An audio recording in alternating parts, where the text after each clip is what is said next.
이재명 대통령과 전현직 국회 부의장의 골프회동, 여러분들도 아마 기사를 보셨을 겁니다. 골프회동 자체보다 그 안에서 이뤄진 대화가 큰 충격을 가져왔죠. 바로 분권형 권력구조 개헌이었습니다. 심지어 대통령 본인이 자신의 임기를 줄여서라도 개헌을 추진하겠다는 이중까지 내비쳤다고 전해졌습니다.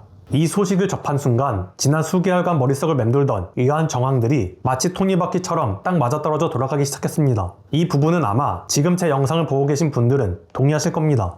구조적 다수라는 모호한 개념, 국힘과의 잦은 물밑 접촉, 끊이지 않고 제기되어온 정계 개편설, 그리고 마침내 터져나온 권력구조 개편론까지 설마 했던 우려가 현실이 되고 말았습니다.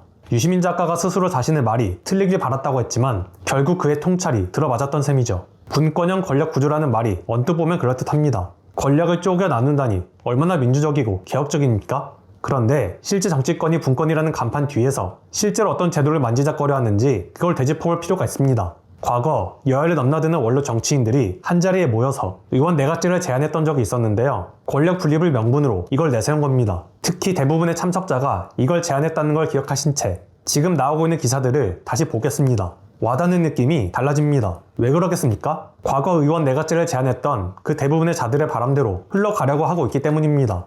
여기서 일단 청와대에서는 내각제는 아니라며 진화에 나섰죠. 이재명 대통령께서도 X에 글을 올리며 해명에 나섰고요. 이걸 두고 어떻게 판단하실지는 개개인마다 차이가 있겠습니다만 저는 이걸 묻고 싶습니다. 개헌이라는 이렇게 엄중한 사안이 국민보다도 먼저 국힘 의원들과 골프회동이라는 가벼운 분위기에서 소비될 만한 이야기인가요? 제가 커뮤니티에도 글을 올리긴 했지만 단 이틀 만에 민주진영뿐만 아니라 사실상 나라 전체가 시끄러웠습니다. 이것만 봐도 이 문제는 전원으로만 끝날 이야기가 아니라는 거죠. 한마디로 국민에 대한 설득이 부재했다는 겁니다. 그리고 제가 커뮤니티 글에서 대통령께서 직접 설명을 하시기 바란다고 하기도 했었는데 제가 말씀드린 직접이라는 건 X 같은 SNS를 말하는 게 아닙니다. 국민 앞에 직접 모습을 보여 그 문제에 대해 직접 설명하시는 걸 말씀드린 겁니다. SNS라는 건 글 자체를 수정할 수도 있고 무엇보다 상대가 어떤 감정으로 글을 쓴 건지는 결국 있는 이가 상상하는 방법뿐 아무것도 알 수가 없거든요. 제가 이렇게 말씀드리면 아마 그런 바쁜 대통령 보고 뭐든지 하나하나 직접 나와서 설명하라는 거냐? 공개석상에서 대통령 망신 주려고 아주 작정을 했구나 라고 하실 분도 계실 텐데 그렇다면 묻겠습니다. 지금까지의 과정들이 정상적이라고 보십니까? 지금 국민이 이처럼 일단 던져보고 반응을 살피는 식의 소통 방식을 본 게 한두 번이 아닙니다. 이런 기조는 대통령뿐만 아니라 정부 전체, 민주당까지도 확산되어 있는 상태입니다. 여기서 더 큰 문제는 그동안에 이해하기 어려운 대통령의 행동 하나하나에 서로 악의가 맞아 돌아간다는 게 더 큽니다.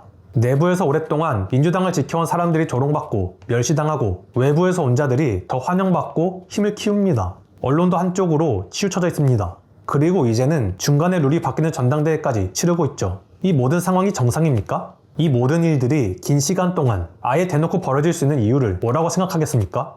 대통령께서는 이번 X글을 통해 해명을 했다고 생각하시겠지만 또 다른 문제를 만드셨습니다. 좌표를 찍으셨거든요. 저번 플리미님 때와 똑같은 상황이 벌어지고 만 겁니다. 그때 당시 올리신 글로 플립이라는 분이 어떤 공격을 받았습니까? 실제로 대통령의 이번 X글을 살펴보면 개헌에 대한 입장을 밝힌 댓글도 있지만 좌표를 찍은 데 대해서도 분노하는 댓글이 많습니다. 냉정하게 말씀드리면 이번 X글 하나로 개헌 논란은 잠잠해지지 않을 겁니다.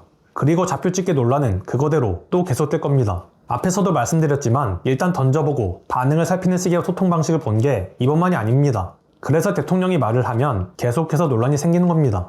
이 때문에 제가 X가 아니라 직접 국민 앞에 모습을 보이셔서 설명하시는 게 낫다고 말씀을 드리는 겁니다. 이번과 같은 엄중한 사안 같은 경우는 특히나 필요합니다. 청와대나 관계자들을 통해 간접적으로 전하는 게 아니라 국민 앞에서 본인의 생각을 말하며 설득을 하는 겁니다. 대통령의 언어는 단순한 의견 표현이 아닙니다. 여기에 담긴 무게가 차원이 다릅니다. 지금도 보십시오. 대통령의 SNS가 아닌 평범한 사람의 SNS였다면 플립이라는 분이 이렇게까지 대규모 공격을 당했을까요? 아무튼 결과적으로 이번 전당대회 결과에 더 주목할 수밖에 없게 됐는데 참 씁쓸합니다. 오늘 내용은 여기까지입니다. 유익하셨다면 구독과 좋아요로 영상 제작에 힘을 주시면 감사드리겠습니다. 2030 진보는 힘들다. 시청해주셔서 감사합니다.